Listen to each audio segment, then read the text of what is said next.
Ladies and gentlemen, the story you are about to see is true. The names have been changed to protect the innocent.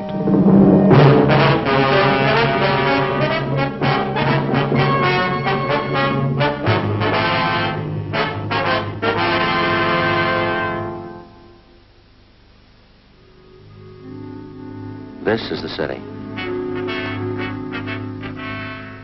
Everything in it is one way or the other. There's no middle ground. Narrow alleys. Broad highways. Mansions on the hill. Shacks in the gullies. People who work for a living and people who steal. These are the ones that cause me trouble. I'm a cop. It was Monday, April 17th. We were working the day watch out of forgery detail. My partner's Frank Smith. The boss is Captain Welch. My name's Friday. We'd gotten reports of an expert check forger operating again in the city. She'd written more than $20,000 in bad checks. We had to stop her.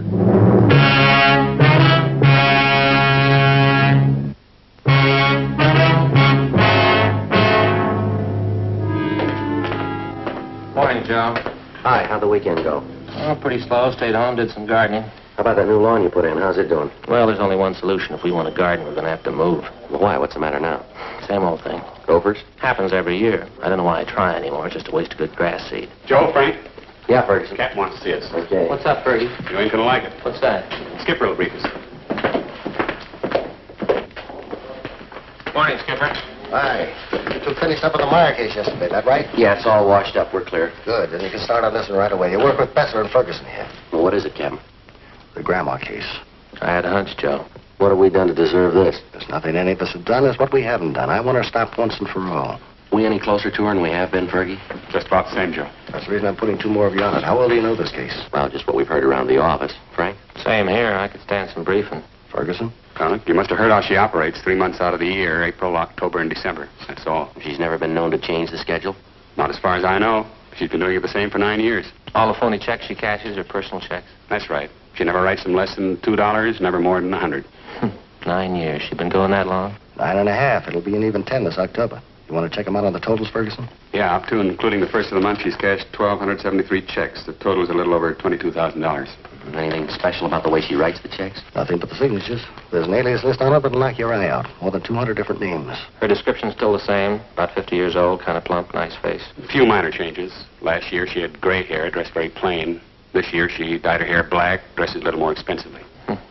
9 years. That's a long streak of luck for any paper hanger. That's just it. This old gal's not just an ordinary paper hanger. She's no amateur, now don't get me wrong. But she doesn't operate like any check forger I've ever known. She contradicts part of her MO, part of it she doesn't. She takes chances an ordinary paper hanger would never take, and she gets away with them. Take a look at just one of these exhibits. 28 checks passed on the same chain of grocery stores, same company. Pass them all in 1 month? Nope, that's just the point. 2 years ago, she passed 14 of them, spread them out over a period of a month. Last year, she passed another batch of 14, all within 3 days. 1 year, she used a different name on each check. On this batch, she used the same name. Well, does she have identification when she passes these checks? Always. Phony driver's license, social security cards, the works. Then she's got that sweet grandmother smile of hers. Clerks rarely turn her down when she shows up at the check. You can get used to various descriptions on her, too. Give the file a look. Hardly 3 of the check victims can get together on what she looks like exactly. But where are they getting stung the most? Downtown or out in the neighborhoods? The neighborhoods. Anywhere from the beach area to the valley. Well, that whole file, Skipper, that's not just her work, is it? Every last bit of it. We can't fit it in a 6-foot shelf. In 9 years, I've had 5 teams of men work this thing. None of them reached her. You and Friday make the 6. Yeah, well, it's April 17th. How's she doing so far this month, Fergie? Cashed $602 in checks we know of since the first of the month. Same general description, same general M.O. No fresh leads? She's been operating 9 years, Joe. Yeah. She's just as good as ever.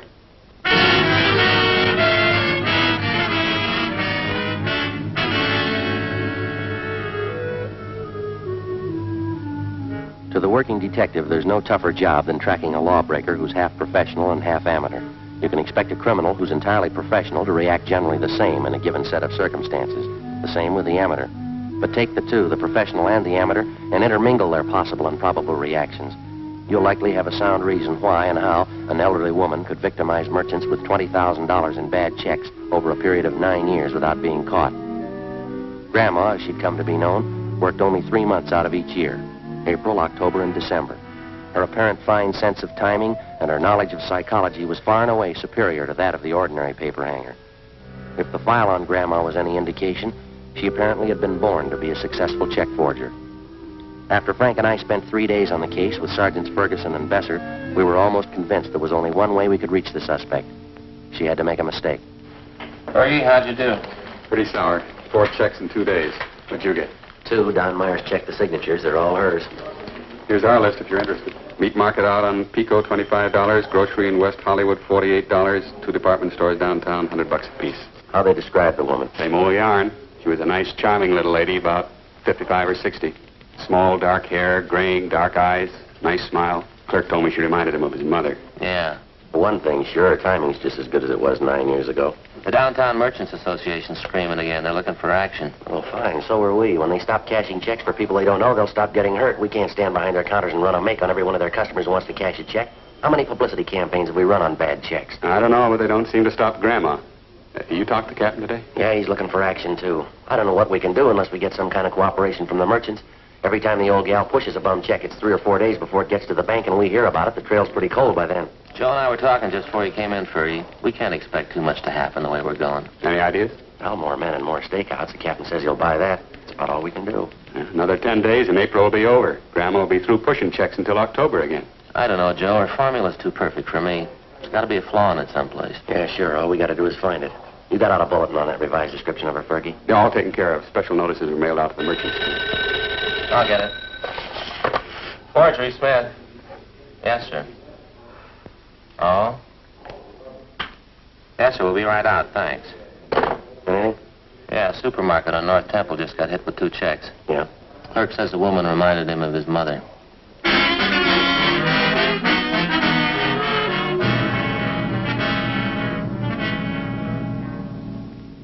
A week passed. The number of stakeouts on business places throughout the city was doubled. The M.O. and the description of the suspect was circulated among the merchants in the downtown and suburban shopping centers. Clerks were especially warned to be on the lookout for her. The precautions went for nothing. Grandma's checks kept showing up at the rate of 2 and 3 a day. On April 27th, she passed a check for $50 at a delicatessen on Hollywood Boulevard. We drove out to interview the owner, a Mr. Hammerston. She's the nicest old lady I think I ever met, Sergeant. Sure surprised me. Say, you wouldn't care for a piece of liverwurst, would you? It's a new brand. Don't know whether my customers are going to like it or not. No, thank you. Had you ever seen the woman before, Mr. Hammerston? Oh, I guess she'd been coming in here for at least a week or 2. Said she was new in the neighborhood. We used to get gabbing all the time. Mm-hmm. Did she do much shopping here, sir? Quite a bit, yeah. Always paid in cash. We got to be great friends, you know. Used to talk about the old country, things like that. And she said she came from the same town in Finland my folks did. I guess she was just buttering me up, huh? Well, that's the way it sounds, yes, sir. Had you ever refused to cash a check for her? No. She never tried to pass one, just this once, and I did it. Do you have one of those circulars that we sent out on this woman? Well, I'm ashamed to say it, Sergeant, but I have. Hanging right back there in the storeroom. Thing is, I never connected the two, the woman and notice. The way she looks at you, you know? Like it'd be a heel even to question her. How was she dressed the last time she was in? Do you remember that? Yeah. Had on a black coat. Oh, I told you that. Very plain-looking clothes, like any other housewife. Print dress, some kind of scarf around her neck. That's about all I noticed. How about that description of her in the bulletin we sent you? That fit her pretty well? No, I guess so. Didn't seem exactly plump to me, though. Kind of a nice figure for a woman her age. Well, do you know if any of your customers were acquainted with her? No, I wouldn't know that. She acted as though she knew some of them, but, well, now that this has happened, I can see she was just putting on. She was a great disappointment to me. Well, she is to a lot of people, sir. I used to josh with her all the time. Is that so? Yeah. She seemed like a real good sport. Fine personality, joshing all the time. Just as homey as you please. Mm-hmm. Fits in with the other descriptions. Say, how are you ever going to catch somebody like that? Well, we're not sure we will, sir. Yeah? They're going to like this.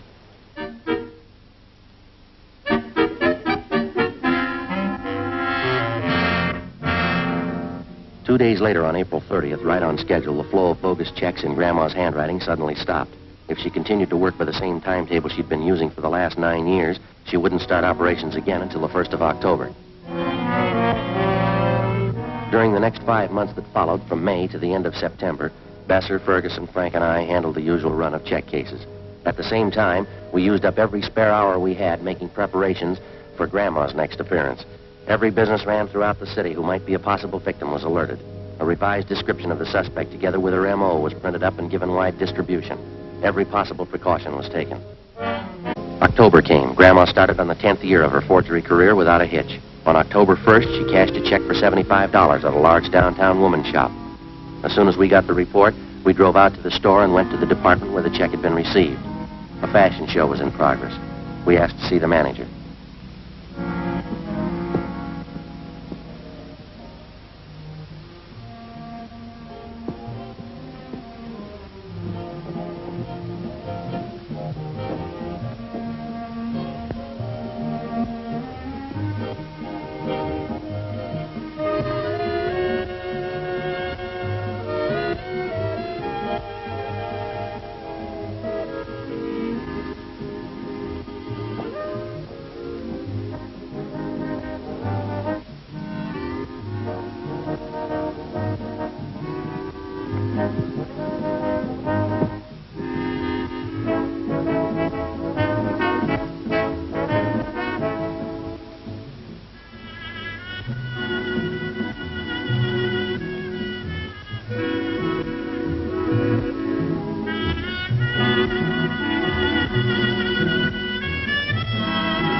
Montrose, this is my partner, Frank Smith. My name's Friday. We're from Forgery Detail. Oh, yes, about that check, is that right? Yes, sir. We're having one of our autumn fashion showings this afternoon. It usually keeps us pretty busy. Yes, sir. You the one who authorized this check to be cashed? Yes, I okay all the checks that we cash in this department. And you okayed this one? These are your initials? Yes, that's right. I don't know what I can do for you, gentlemen. The check was passed. Very unfortunate occurrence. The sales girl handled the transaction. She showed me the check. I knew the signature, so I okayed it. Mary Walker? Yes, that's how the check was signed. What kind of identification did the woman have? Her charge account plate. You know, the small metal card? Charger plates, we call them. I recognized that and the signature immediately. You know this Mary Walker pretty well, do you? She's one of our best customers.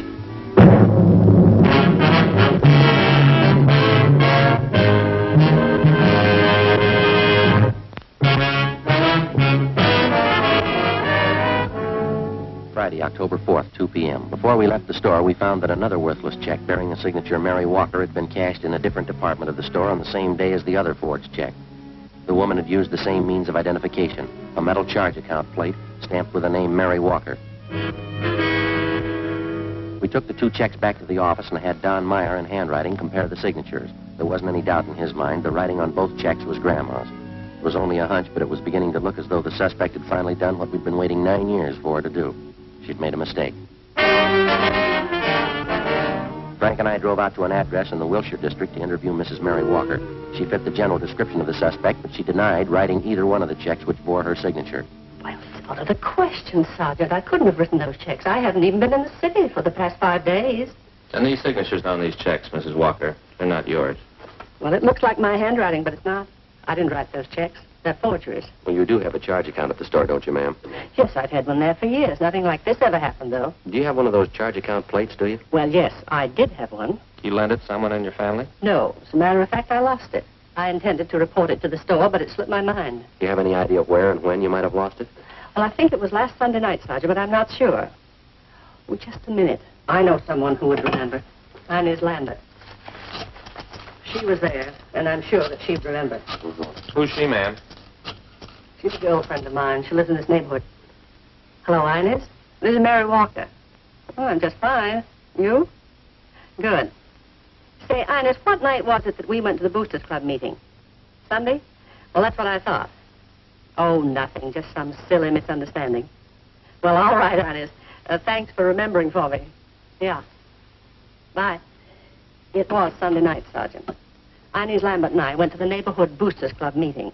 And I'm sure that that's where I must have lost it. Well, and you think the charge account plate just fell out of your purse, is that it? Either that or it was taken. Why do you say that, ma'am? Well, it's a very serious thing, and I didn't want to mention it. What's that? Well, I left my purse on the chair next to me part of the evening. And when I got home, I thought I was missing a $5 bill out of my change purse. I didn't notice then that the charger plate was gone. Do you remember who was at that meeting, Mrs. Walker? Oh, 40 or 50 people at least. How many women would you say? Oh, a dozen, I suppose. Now, I'm not accusing anyone of robbery, Sergeant. I know that that's a very serious charge to make. Do you know if one of the club officers might have taken a list of those present? Oh, they don't have to. We do the same thing at every meeting. What's that, ma'am? We all sign the attendance book when we leave.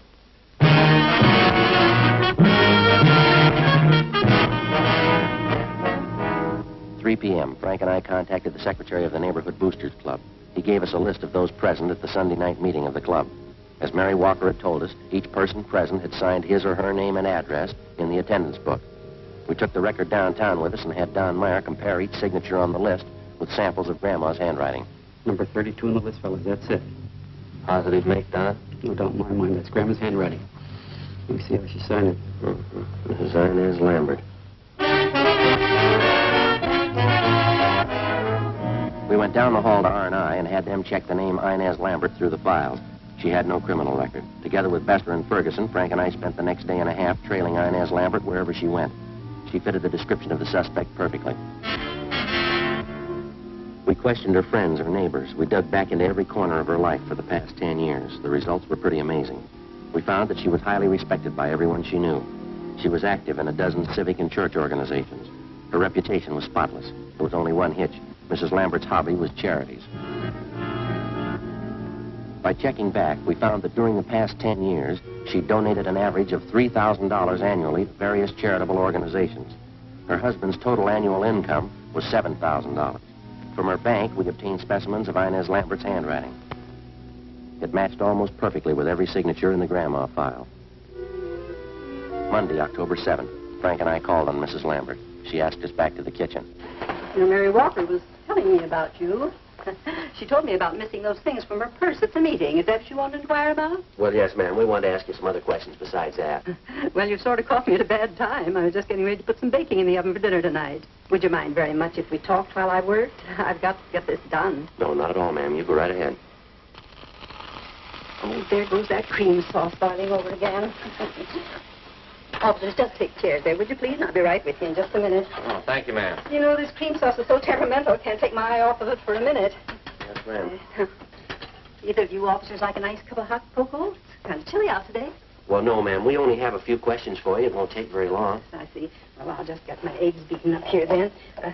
The crowd here, would you mind holding that Sure. for me for just half a minute? But anyway, that's fine. Thank you very much. These eggs beaten, you know, and we make meringue. You can't make meringue very well without plenty of eggs. Yes, ma'am. What's this going to be? Oh, this is going to be a pinch pie. Did you ever hear of a pinch pie? It's you know, it's a sort of a meringue tart. I'll just beat these up nice and fluffy. Sorry, I'll take it, please. Sergeant, would you mind handing me that cup of sugar right back up here, or some sugar, and I'll put it right in the Yes, cup ma'am. here. There's a cup here. Do you This is a whole pack. No, well, either one. It's all right. Thank you very much. Yes, Just pour a ma'am. little. That's enough. Thanks very much. Make it rather nice. There we are. Beat these all up nice and fluffy.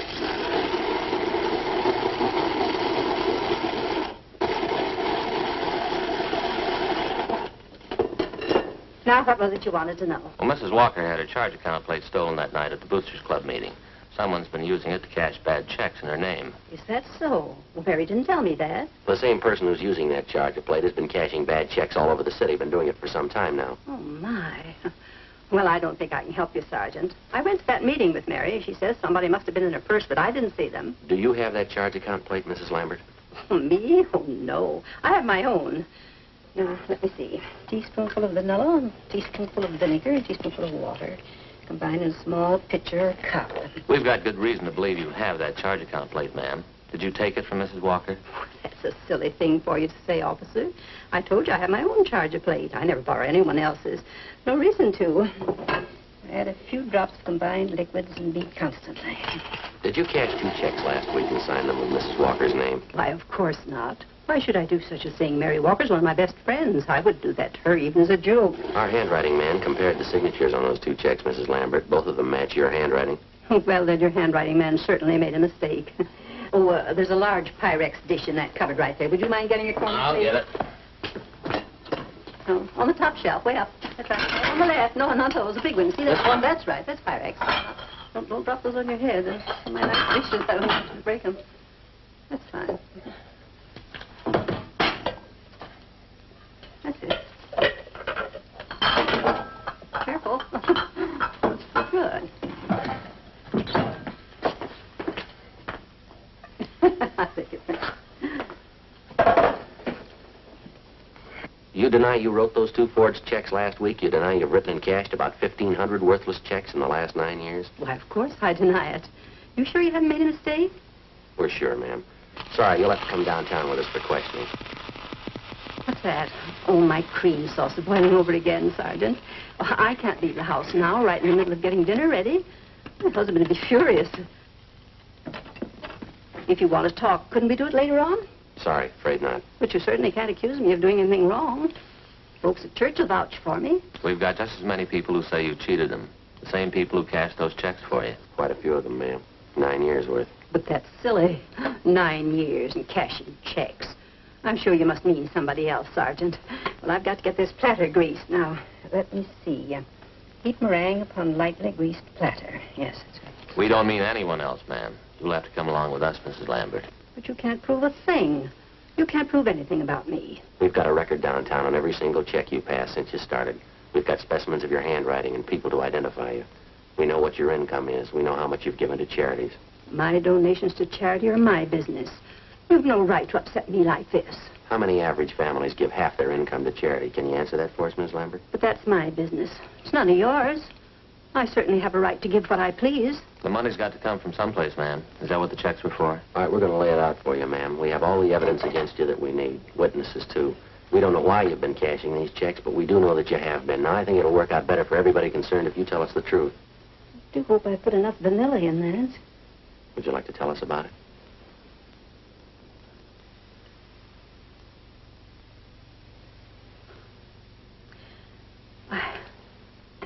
I never thought about anyone finding out, I guess.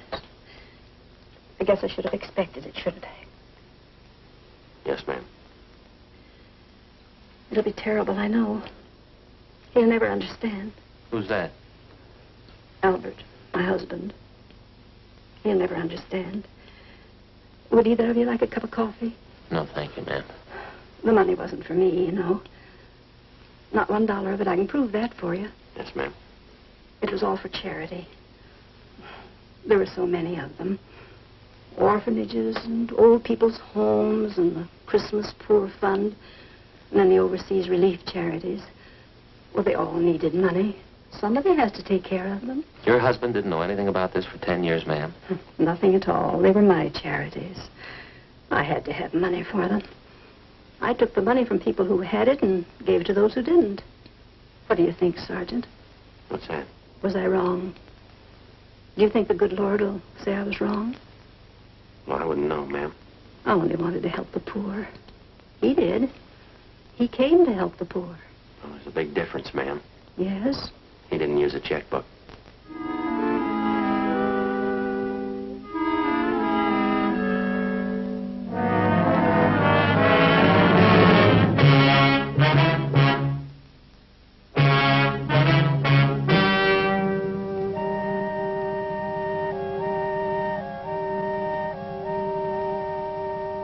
On December 17th, trial was held in Department 81, Superior Court of the State of California, in and for the County of Los Angeles. In a moment, the results of that trial.